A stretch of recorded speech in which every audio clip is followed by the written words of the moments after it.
Welcome to the 392nd episode of the Reading and Writing Podcast. Stay tuned for my interview with Jenn, Lyons, author of the novel The Memory of Souls. Stay tuned for the interview. And just a quick programming note, this episode and all the episodes of the Reading and Writing Podcast are dedicated to the memory of Charles Terry Rutherford, my father, who passed away on April 11th. 2021.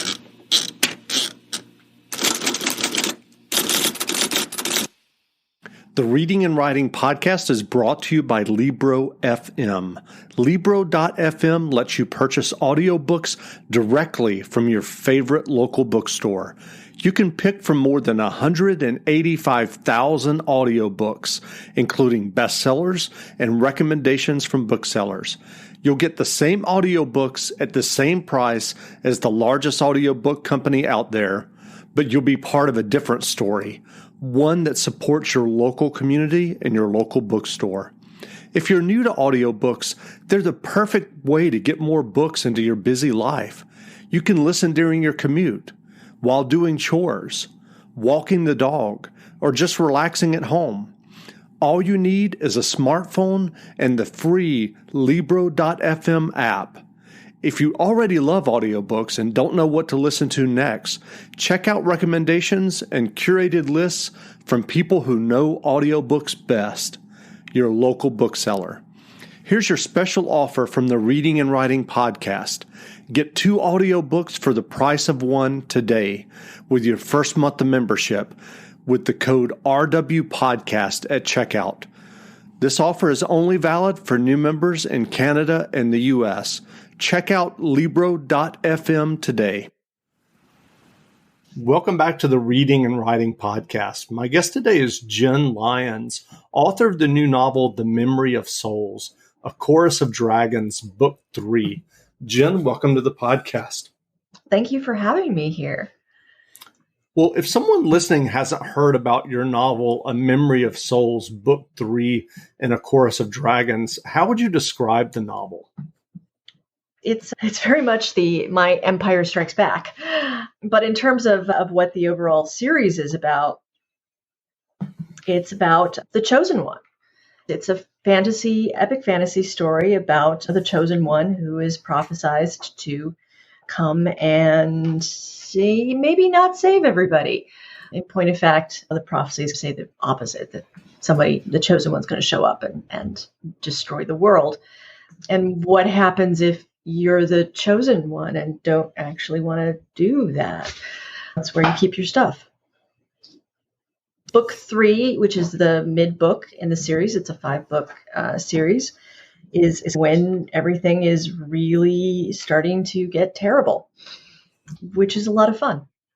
Do you remember the original idea or impetus that led you to write your series, A Chorus of Dragons? I get asked that a lot. And of course, the problem is that when you have a book series that you've been working on as long as I've been working on this one, it's a little bit difficult to point to one single pebble that started the avalanche. But in this particular case, before it was a novel, I will freely admit it was a D&D campaign. And so were you, I assume that's the case, that you were the dungeon master? I was one of, yeah. Well, I know that authors don't always have a ton of input into their book covers, but A Memory of Souls has to be one of the best covers of the year, in my opinion, thus far. Did you have any input into the cover, and what do you think of it? I actually have a lot of input into these covers. I did from the very beginning. I was a graphic illustrator and art director for 20 years before I started writing books. They knew when I was going into this. I warned them. I said, I'm going to have a lot of opinions on the book covers. And they said, oh, that's fine. And I've had a lot of opinions on the book covers. But Lars Grant West, who has done all the covers, is amazing. And I have honestly had very little to complain about with the work that he has done. Great. Well, can you talk a little bit about your dragons in your series? Because in modern fantasy, dragons span the gamut. And how would you describe your dragons and how they're unique or different? Well, so I have always been a huge fan of the idea that dragons are a little bit like, I guess the best analogy I can come up with is a little bit like kaiju. That a good dragon should be monstrous and dangerous and nothing that you want to casually go up against. So when I sat down to create the dragons for this series, I decided that there was going to be a limited number of them. They were all going to be unique. No two dragons were going to be alike. And they were all going to be catastrophic events in of themselves. So when I created them, I literally made them catastrophic events. Shranikal, the old man who shows up in the first book, is in the embodiment of a volcano, a very crazy volcano. Ionarik is blizzards. So each of them is very much tied to a very destructive force of nature. And that was, once you make that decision, the rest of the dragon kind of creates itself. So what are your earliest memories of reading science fiction and fantasy? Okay. My earliest memory of reading science fiction and fantasy was when I was 4 years old.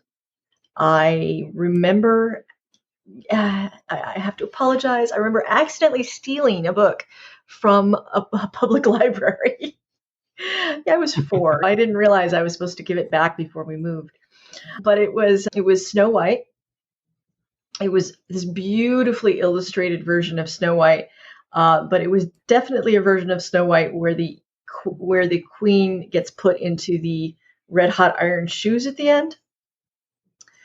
that had an effect on me. It definitely had an effect on me. And then after that, it was pretty much anything and everything I could get my hands on from a reasonably early age. But that was my first memory.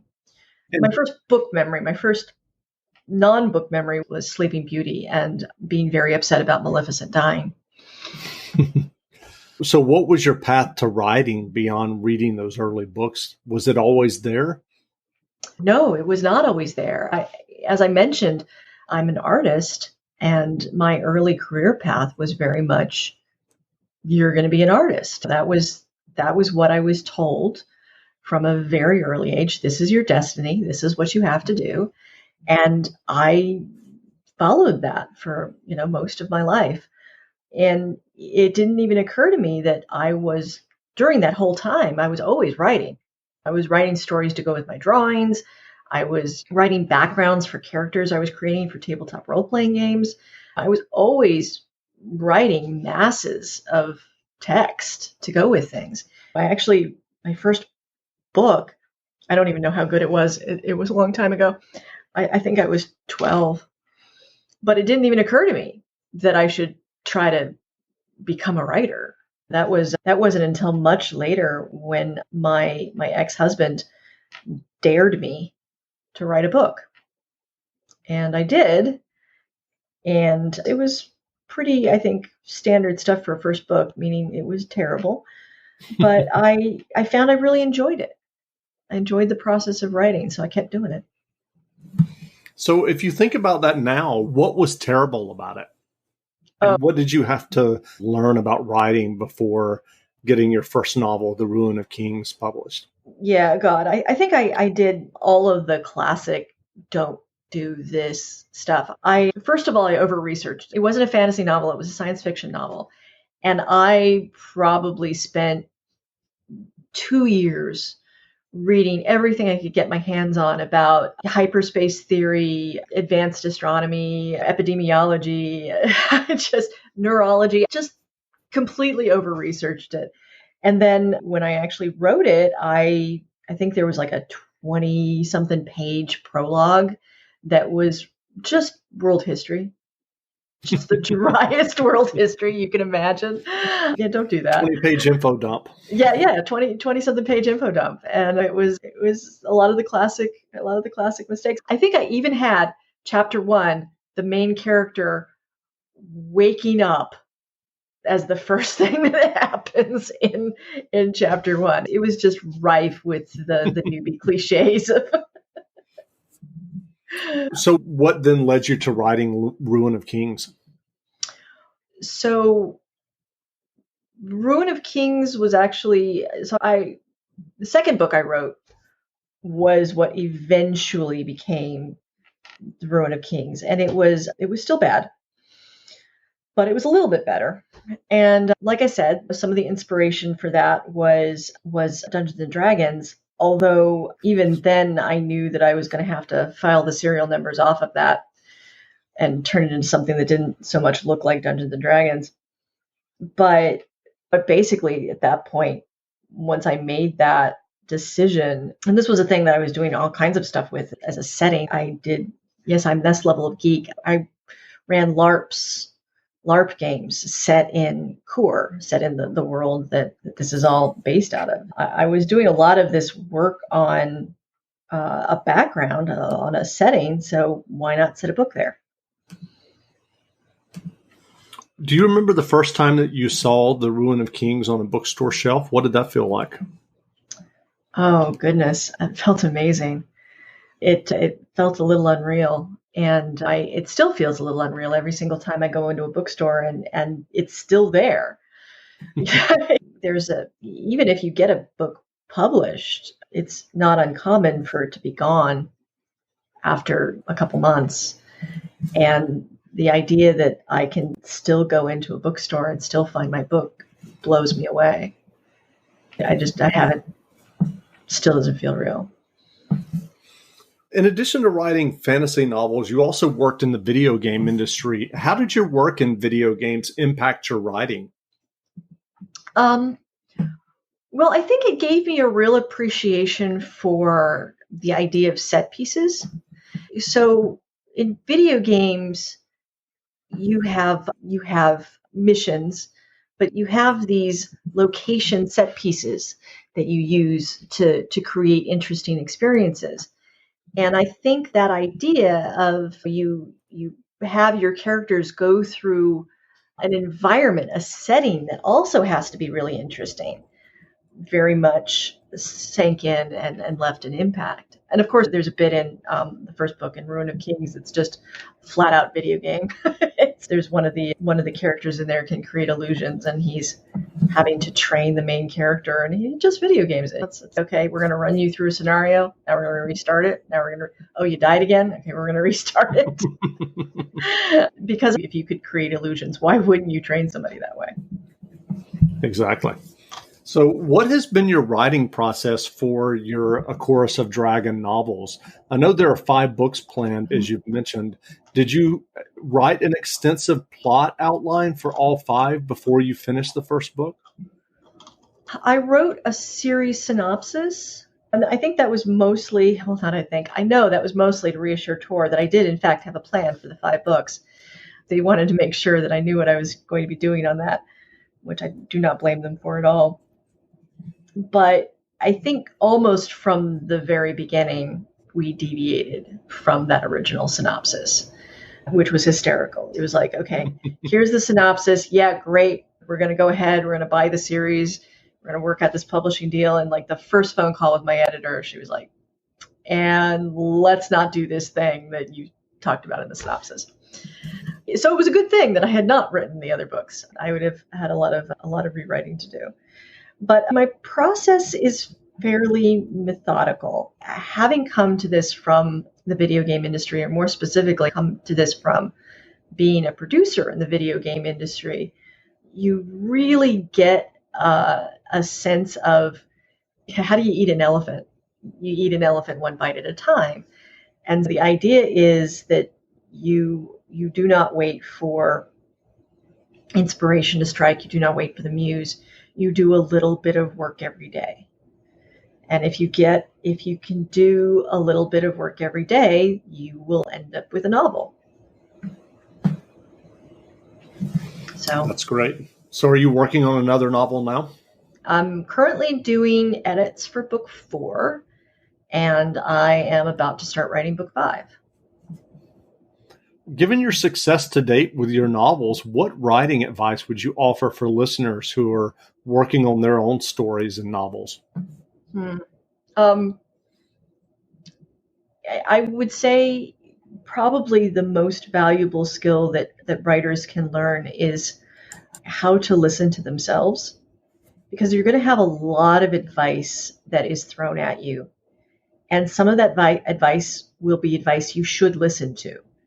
And some of it will be advice you should not listen to. And I think the hardest thing about this craft is figuring out which is which. That said, the second piece of advice I would give is don't stop.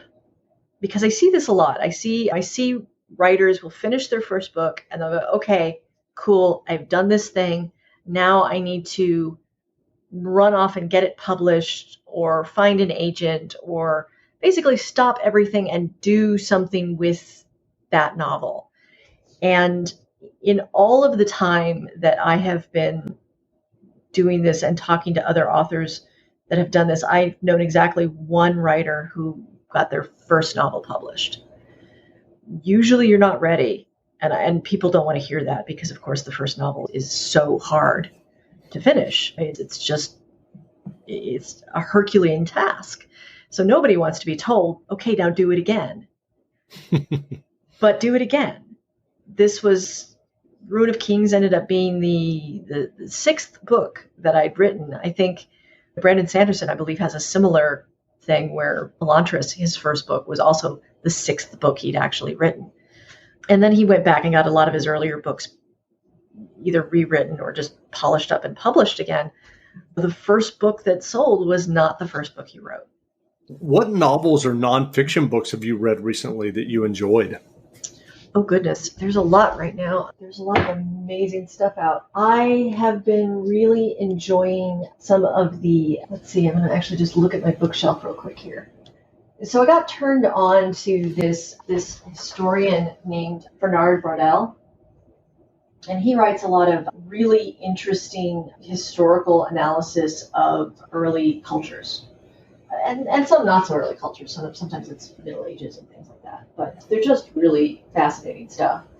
And then I've also been reading a book on the Consider the Fork, which is a book on cooking throughout history. And let's see, The Dictator's Handbook. Which I was reading for reasons that had nothing to do with current events, just a happy coincidence. Yeah. And what novels have you read recently that you enjoyed? Gosh, truthfully, my TBR pile, my to-be-read pile right now is a little bit nuts. But I just finished K.A. Doerr's Chronicles of Gadid series, and that was amazing. I'm currently reading through Tasha Suri's books. Those are fantastic. Let's see. Of course, Harrow the Ninth just came out, and that is also well worth reading, although start with Gideon the Ninth. There's a lot of amazing books out right now. Let's see. A.K. Larkwood's The Unspoken Name. If you are more into sci-fi, although she's got a fantasy book coming out. Sorry, I believe it. And here I pondered. Let me start back on that part again, because I realized I just misgendered somebody. If you like more science fiction side of stories, S.L. Huang has a bunch of books that are really great. Zero Sum Game and the ones in that series, and I believe they have a fantasy book that's going to be coming out soon as well. I could go on. There's a lot of really great books out right now. So where can people find you online if they'd like to learn more about you and your series? I do have a website, JennLyons.com, although I forget to update it. It's been a while. And then I'm on Twitter all the time, and I have an Instagram page as well. Twitter, it's Jenn Lyons Author, and Instagram, it's Jenn Lyons and Tigers. Okay. Jenn Lyons was taken. Yes. Again, we've been speaking with Jenn Lyons, author of the new novel, The Memory of Souls, A Chorus of Dragons, Book 3. The novel is available now, so go buy a copy. And Jenn, thanks for doing this interview. Sure. It was my pleasure. Thank you for having me. Great.